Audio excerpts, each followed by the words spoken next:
Hey everyone, welcome into our latest TDR Cannabis in 5, our weekly update on international news presented by Prohibition Partners. I am your host, Shad Dales. This week we're going to look at how cannabis reform is unfolding abroad and in some places where they're accelerating, from the Netherlands, where legalization could soon become an election-winning issue, and then over in Zurich, extending one of Europe's boldest pilot programs to major medical developments in the UK, Germany's expanding cannabis club network, and delays still slowing progress down in Latin America. So lots to get into, and each of these stories will tell us something about how and where the global industry is heading next. So let's get into our latest TDR international news for this week, presented by Prohibition Partners. All right, let's first begin where cannabis is suddenly becoming a decisive issue in the Netherlands, something we haven't seen in decades. Not sure how many of you are well versed in the Netherlands when it comes to cannabis. I know Village Farms is, but look, ahead of the elections on October 29th, 10 of the 19 political parties running for parliament have now officially backed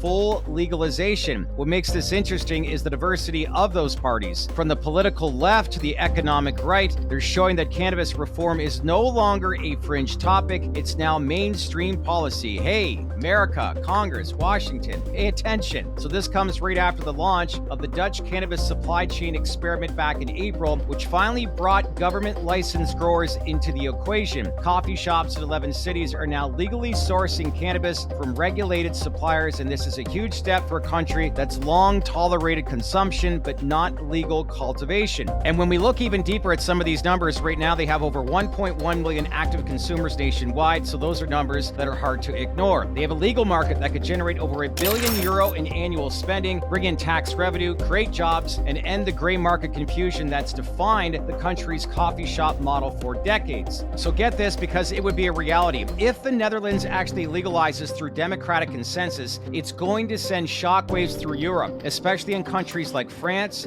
Belgium, and Spain, where legalization debates are definitely heating up. I'm hearing more and more. Keep your eye on France as well. And for politicians, it's going to raise new questions. Could drug policy become a winning issue at the ballot box? This is encouraging. So let's see how this all unfolds in the next few weeks and months over in the Netherlands. Now, a quick word from Morgan & Morgan. Hey everyone, there's a reason smart investors celebrate when their portfolio jumps 40% in a year, just like there's a reason Morgan & Morgan is America's largest injury law firm. Think about it. When you're investing, you want the right team in your corner. The same is true if you're injured in dealing with an insurance company. And that is where Morgan & Morgan comes into the equation. Why? Well, they've got more than 1,000 attorneys and over 100 offices nationwide, and they've been fighting for people for over 35 years. And their track record is hard to ignore. Let me explain a little bit further. Case in point, in Florida, a client was offered $350,000, but walked away with $12 million.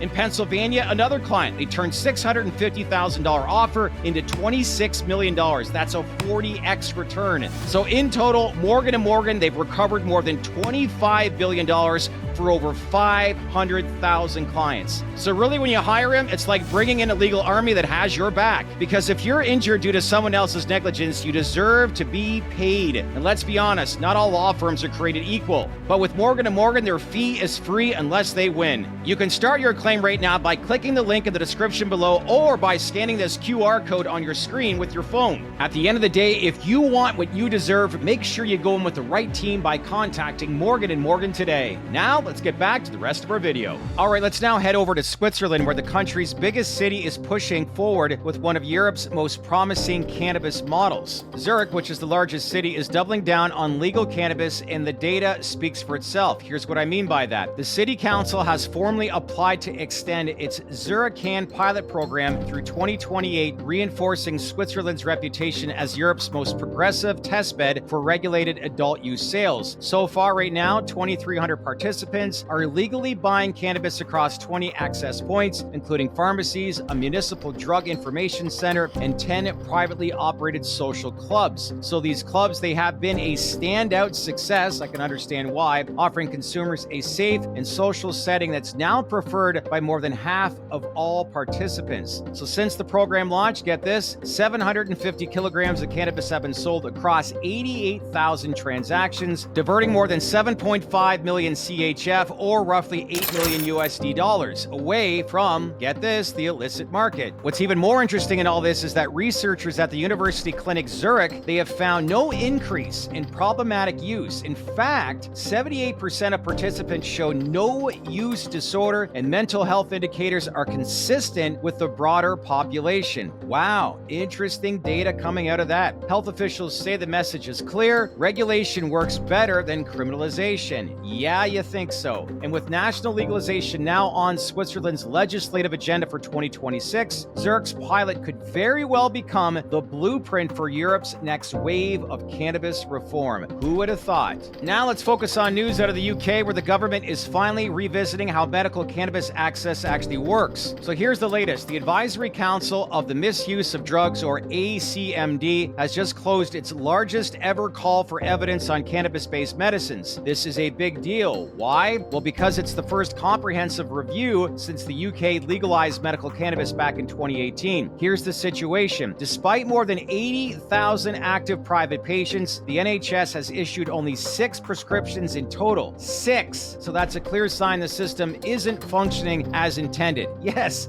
6. According to Prohibition Partners, the UK is already Europe's second largest medical cannabis market, worth an estimated €269 million in 2025. But most of that market, as we know, is private, dominated by clinics operating outside the NHS framework with inconsistent oversight. We need data, everyone. Recent inspections by the pharmacy regulator uncovered wide gaps in safety and governance. Some dispensaries lacked access to patient records, others had no risk management protocols at all.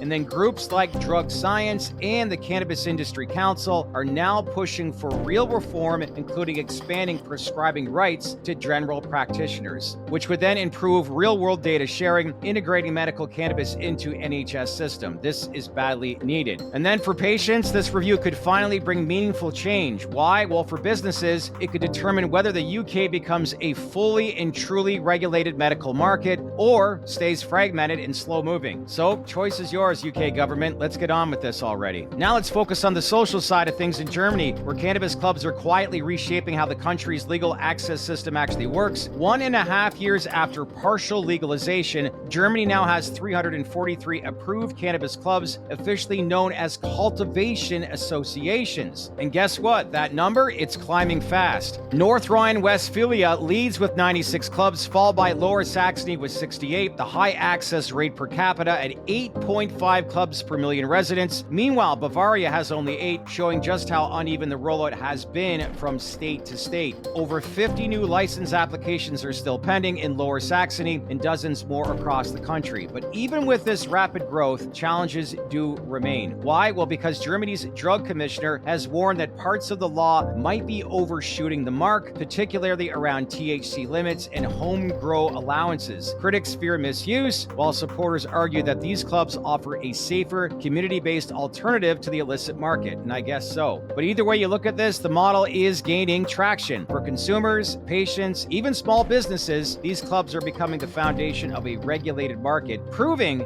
that social-based access can coexist with public health goals. So it's nice to see that indeed. So as the government continues preparing for phase 2 of legalization, which could introduce regional pilot sales, Germany's cannabis clubs are already setting the tone for how Europe's largest economy might handle full reform. Things to look into the future here. So really, as we wrap this up this week, what's the big takeaway? Well, we're seeing the European cannabis map evolve faster than ever, which is good. The Netherlands may soon legalize entirely. Zurich is proving that data-driven regulation actually works. The UK could finally make medical access fair and consistent. And Germany is quietly building a community-led model that could redefine what legalization looks like in practice. All in all, it looks like growth across the ocean in Europe. Meanwhile, countries like Brazil and others in Latin America, they continue to struggle with slow-moving regulations, showing just how different the pace of progress can be, even when public support is strong. So that's challenging. One thing that is clear, though, is that global cannabis reform, it's no longer theoretical. It's unfolding right now, city by city, policy by policy, across multiple continents. So look, everything that's unfolding right now in North America, look around, because this is a movement that's happening all across the world. So the train has left left the station. Lots of opportunity on the horizon, not just in the US, not in Canada, across Europe and abroad. Cannabis reform is growing in countries all over the world, which is a good thing. So that's it, everyone, for latest TDR Cannabis in 5 weekly international update presented by Prohibition Partners. I am your host, Shad Dales. Enjoy your weekend. We will see you all back here next week. In the meantime, like I say, stay open-minded, stay connected, and I'll see you in our next video. Thanks again, everyone, for watching.